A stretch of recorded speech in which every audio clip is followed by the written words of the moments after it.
चल गया था तो उसमें कुछ भी करना नहीं था। ठीक, तो कई बार क्या होता है विजुअल स्टूडियो बंद करके दोबारा से इसे चलाओ तो चल जाता है, तो इसलिए मुझे कुछ भी करना नहीं पड़ा था।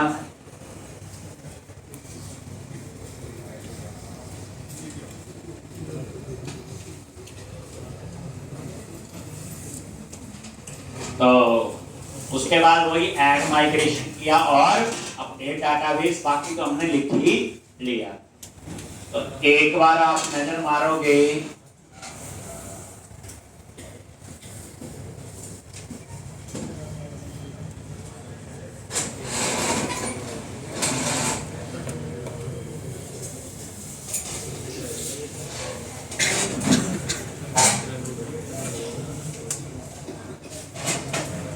तो ये देखो डेटा पे गए, माइग्रेशन और add company and application user model यही बना रहे थे। तो ये देखो एक तो आप ये देखो सिटी कॉलम ऐड हुआ, कहां ऐड हुआ? ASP नेट यूजर में। ऐड कॉलम कंपनी आईडी कहां ऐड हुआ? ASP net user. ये देखो नेम ऐड हुआ ASP net user, postal code add हुआ, स्टेट ऐड हुआ, ठीक, स्ट्रीट एड्रेस ऐड हुआ। ओके, ये ऐड हुए हैं किस टेबल में? ASP net user. किसकी वजह से? आइडेंटिटी फ्रेमवर्क जो हमने इनहेरिट किया था, आइडेंटिटी यूजर। उसके बाद क्रिएट टेबल, ये तो आपको पता है, ठीक। इसमें वही ये देखो यहां पे ये प्राइमरी की है आपकी कंपनी आईडी, ठीक है जी। और उसके बाद तो इस तरह से ASP नेट यूजर नया टेबल नहीं बनाएगा, वो एग्जिस्टिंग मॉडल में ही ऐड करेगा। उसके बाद मैंने किया अपडेट डाटाबेस, ठीक। ये देखो कल वाली कहानी ये याद करो। इसकी वजह से क्या करेगा? नया टेबल नहीं बनाएगा, जो आइडेंटिटी फ्रेमवर्क में टेबल बना हुआ उसमें ये सारे मेंबर ऐड होंगे, रोल्स को छोड़ के। रोल्स के ऊपर क्या लिखा हुआ? Not match.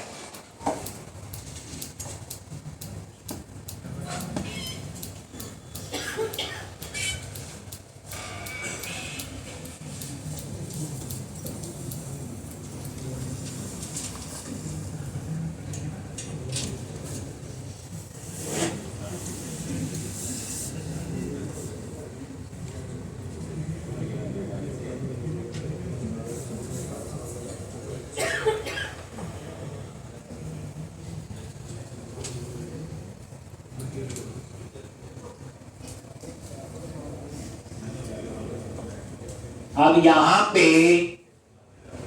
एक ये चेक करो, एसक्यूएल सर्वर ऑब्जेक्ट एक्सप्लोरर। तो यहां एक मॉडल बन गया होगा कंपनी और ASP नेट यूजर में ऐड हो गया। स्पेंड किया, असाइनमेंट दी थी, किस किस की कंप्लीट हो गई है? इसकी एक कंप्लीट हो गई, दिखाई तो एक ही बच्चे ने, मैं तो उसे मानेगा जो दिखाऊंगा। एक दूसरी है वो डाटा टेबल से ही करना है, और वो डाटा टेबल काम करता है। अब हमें आदत पड़ी है टेबल लगा के करने की, याद है? थोड़ा सा दिमाग लगाए, उससे आसान कोड है, चलता है वो 101%। और बैच में बच्चों ने किया है, तो दूसरी भी आप करोगे आज, कल तक मुझे दिखाओगे। डाटाबेस, यही है डाटाबेस, और टेबल,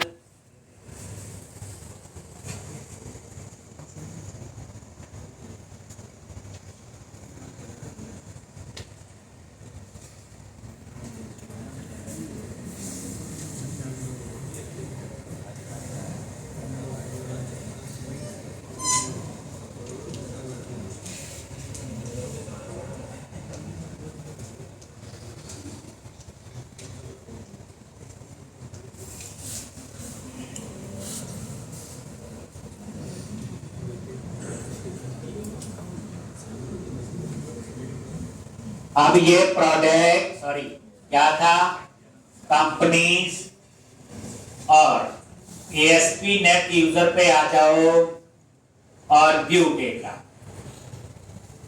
इसमें आप लोग लास्ट में देखो, स्टेट एड्रेस ऐड हो गया, state, postal code, name, company ID, city, याद है? ये वो थे जो मैंने एक्स्ट्रा कॉलम ऐड किया, तो हम ये कस्टमाइज किया इसको। एक तो ये कहानी थी यहां तक, क्लियर है?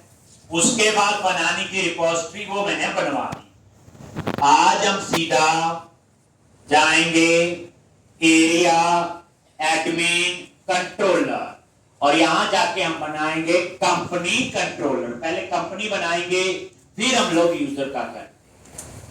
कंट्रोलर पे राइट क्लिक किया, ऐड कंट्रोलर, एडमिन में बना रहे हैं। कंपनी जो है खुद नहीं रजिस्टर उस पे करे, एमबीसी कंट्रोलर, और इसका नाम दे दिया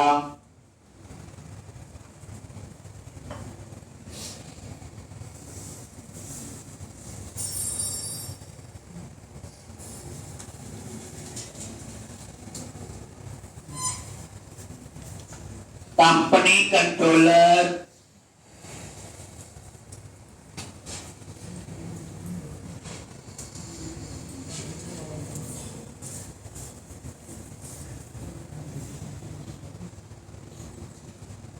ठीक, और यहां पे सबसे ऊपर क्या लिखते हैं पहले, एरिया। जो चीजें हमें आती हैं वो तो लिख ही लो ना, एडमिन।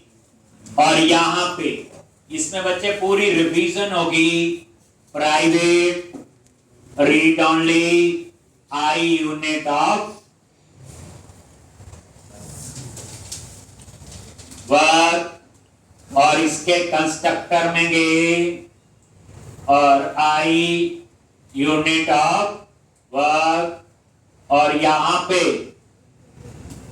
ये हमने कर। फिर हम लोग क्या करेंगे, इंडेक्स। एक तो इंडेक्स नाम का व्यू बना लेंगे और लेआउट पे उसका लिंक दे देंगे। फिर गेट ऑल नाम से एपीआई बनाएंगे और व्यू में इंडेक्स में उसका डिजाइन बना लेंगे, वही company list, add new company. और फिर हम एक जेएस फाइल बनाएंगे, कंपनी डॉट जेएस। इसमें बिल्कुल सेम है जैसे कैटेगरी, कवर टाइप, प्रोडक्ट में हमने किया।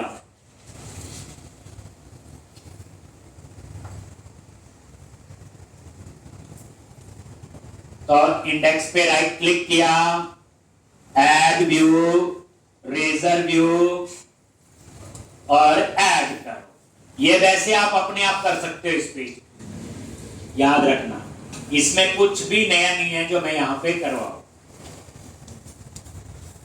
ठीक, और यहां पे हम लोग मेन्यू बनाएंगे।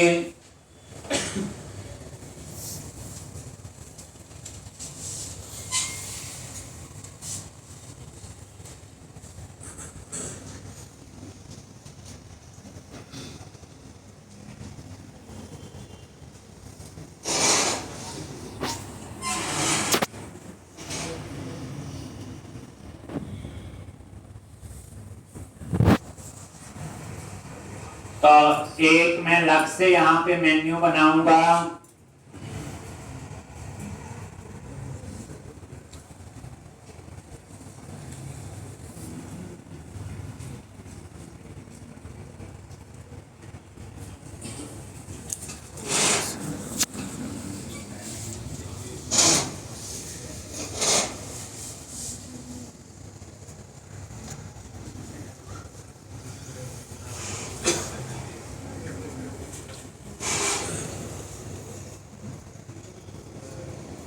तो यहां पे ये इंडेक्स आ गया, ठीक है जी। अब क्या करो, लेआउट पे जाओ, एरिया, पहले मैं रन कर लेते हैं। और लेआउट में कहां चाहिए, एक मेन्यू और बनाएंगे, जैसे कंटेंट मैनेजमेंट था, एक और होगा कंपनी ऑब्लिक यूजर, क्योंकि सारी कहानी यूजर की है।